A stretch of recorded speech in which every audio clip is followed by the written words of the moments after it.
যখন বিপর্যস্ত মুসলিম জনপদে সেবার নামে নিপীড়িত মুসলমানদের বিমান বিধ্বস্ত হতে শুরু করেছে, ঠিক তখনই ইংরেজদের পরোক্ষ মদদে মুসলিম সমাজের তাসবিহ দানার মতো ছিঁড়ে ছিঁড়ে পড়তে শুরু করেছে একের পর এক ফিতনা। সেই গুমরাহির অতল সাগরে নিমজ্জিত এক রাসেলস ভাইপারের নাম হিজবুত তাওহীদ ফিতনা। প্রিয় সুধী, হিজবুত তাওহীদ দাবি করে ইসলাম বিগত 1300 বছরের বিকৃত ধর্ম, ইসলামের অনুসারীরা জাহান্নামী, ইসলামকে যুক্তির আলোকে মানতে হবে, ব্যক্তিগত জীবনে তাওহীদ মানা শিরক, আল্লাহ যা করতে পারেন মানুষও তা করতে পারে, দাড়ি টুপি পাগড়ির সাথে ইসলামের কোনো সম্পর্ক নেই, পর্দার বিধান, ইসলামে পর্দার কোনো বিধান নেই, প্রচলিত ইসলাম শান্তি দিতে পারে না, নাউযু বিল্লাহি মিন যালিক। এই ধরনের হাজার হাজার ঈমান বিধ্বংসী আকীদা সংবলিত নতুন ইসলাম গঠন করে 1995 সালে তথাকথিত ইমামুজ্জামান বাইজিদ খান পন্নী লানাতুল্লাহি আলাইহি, যার আদর্শকে ধরে রাখার জন্য বর্তমানে নোয়াখালীর সোনাইমুড়িতে আস্তানা গেড়ে ব্যাপক ভূমিকা পালন করে যাচ্ছে হুসাইন মোহাম্মদ সেলিম আর তার স্ত্রী রুফাইরা খান পন্নী। প্রিয় সুধী, হিজবুত তাওহীদ দাবি করে ইসলাম ধর্ম বিগত 1300 বছরের বিকৃত ধর্ম। তিরমিজি শরীফের হাদিস আমার উম্মতি মা বাইনা 60 ইলা 70, এই হাদিসের অপব্যাখ্যা করে তারা বলে যে রাসূলের উম্মতের বয়স ছিল 60 থেকে 70 বছর, আর রাসূলের মৃত্যুর 60 থেকে 70 বছর পর ইসলাম বিকৃত হয়ে গিয়েছে। অথচ মুসলিম শরীফের হাদিস খায়রুন নাসি করনি সুম্মা আল্লাযীনা ইয়ালুনহুম সুম্মা আল্লাযীনা ইয়ালুনহুম, বুখারী শরীফের হাদিস লা তাযালু তায়ফাতুম মিন উম্মতি যাহিরিনা আলাল হক, ও অন্য এক হাদিসে এসেছে ইন্নাল্লাহা লা ইজমিউ উম্মতি আলা যালালা। এই সকল হাদিস দ্বারা এই কথা স্পষ্ট যে কিয়ামত পর্যন্ত রাসূলের উম্মত বাকি থাকবে। তাছাড়া আমরা যদি মেনেও নিই যে ইসলাম ধর্ম বিগত 1300 বছরের বিকৃত ধর্ম, তাহলে তো হিজবুত তাওহীদও 1300 বছর পর আবিষ্কার হয়েছে। তাহলে হিজবুত তাওহীদও 1300 বছর পর আবিষ্কার হয়েছে, তাহলে তাদের ভাষ্য মতে তারাও বিকৃত ধর্মের অনুসারী। কারণ কোরআন হাদিসের কোথাও এই কথা পাওয়া যায় না, কোরআন হাদিসের কোথাও এই কথা লেখা নেই যে 1300 বছরের পর একটা নতুন ইসলামের আবির্ভাব ঘটবে যার কর্ণধার হবে হিজবুত তাওহীদ। প্রিয় সুধী, হিজবুত তাওহীদ দাবি করে আসল ধর্ম, আসল ইবাদত হলো জিহাদ, নামাজ, রোজা, হজ, যাকাত হলো জিহাদের ট্রেনিং। নাউযুবিল্লাহ। অথচ সূরা বাকারা 43 নং আয়াতে ইরশাদ হচ্ছে আকিমুস সালাতা ওয়া আতুজ যাকাতা ওয়ারকাউ মা'আর রাকিঈন। বুখারী শরীফের বর্ণনা বুনিয়াল ইসলামু আলা খামস শাহাদাতু আল্লা ইলাহা ইল্লাল্লাহ, ইকামাতুস সালাহ, ইতাউজ যাকাত ওয়া সাওমু রমাদান ওয়া হজ্জুল বাইত মান ইসতাতাআ ইলাইহি সাবিলা। হিজবুত তাওহীদ দাবি করে দাড়ি টুপি পাগড়ির সাথে ইসলামের কোনো সম্পর্ক নেই, অথচ বুখারী শরীফের বর্ণনা খালিফুল মুশরিকিনা ওয়াগফিরুল লিহয়া ওয়া আহফুশ শাওয়ারি।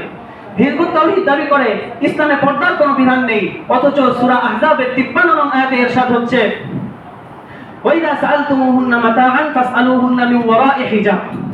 প্রিয় সুধী, বাইজিদ খান পন্নীর মুজিজা নাকি নবীদের চেয়ে বেশি, আবার সেটা নাকি কোরআনের চেয়ে সত্য, অথচ এটা মিথ্যা অপব্যাখ্যা ছাড়া আর কিছুই না। কারণ ইরশাদ হচ্ছে ওমান আযলামু মিম্মান ইফতারা আলাল্লাহি কাযিবা। বাইজিদ খান পন্নীর একটি উসুল হলো যেখানে কোরআনের আয়াত হাদিস পাবে অপব্যাখ্যা করা, যেখানে কোরআনের আয়াত হাদিস পাবে সেখানেই অপব্যাখ্যা করা শুরু করে দিবে। সে হাদিস বোঝে এভাবে যে এখানে পেশাব করিবেন, না করিলে 100 টাকা জরিমানা। বিড়ি টানতে টানতে যে বিড়ি পাশা খাই করে দিয়েছে যে কোরআন হাদিসে কি বুঝবে? প্রিয় সুধী, হিজবুত তাওহীদ দাবি করে মানব ধর্ম পরম ধর্ম, মানবতাই আসল ধর্ম, অথচ সূরা আলে ইমরানের 19 নং আয়াতে ইরশাদ হচ্ছে ইন্নাদ দীনা ইনদাল্লাহিল ইসলাম। এটা সম্পূর্ণ নাস্তিকবাদী মতবাদ। নাস্তিকরা বলে ধর্মের নাম মানবতা, হিজবুত তাওহীদও বলে ধর্মের নাম মানবতা। অপরদিকে নাস্তিক মুফাসসিল হোসেন হিজবুত তাওহীদের এক নেতার কাছে ফোন করে বলেছে আমাদের তো কোনো দেশ নেই, আমাদের নির্ধারিত কোনো স্থানও নেই, তাই এদেশে নাস্তিকতা প্রতিষ্ঠিত করার জন্য এমন একটা জাতি তৈরি করা দরকার যারা নামে হবে মুসলমান আর কাজে কর্মে হবে নাস্তিক।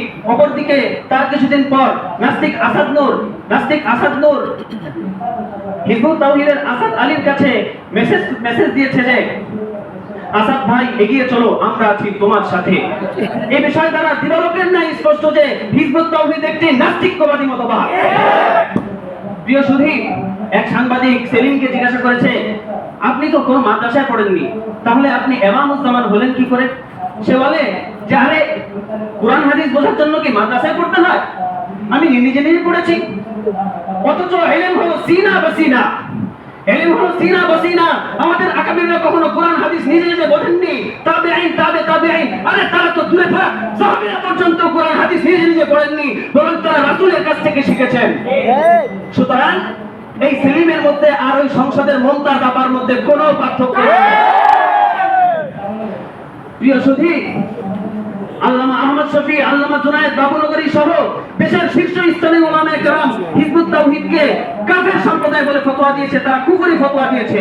সুতরাং দ্ব্যর্থহীন কণ্ঠে আমরা বলতে পারি হিজবুত তাওহীদ একটি কুফরি সম্প্রদায়, হিজবুত তাওহীদ একটি নাস্তিকবাদী মতবাদ, তারা নাস্তিক, তারা কাফের।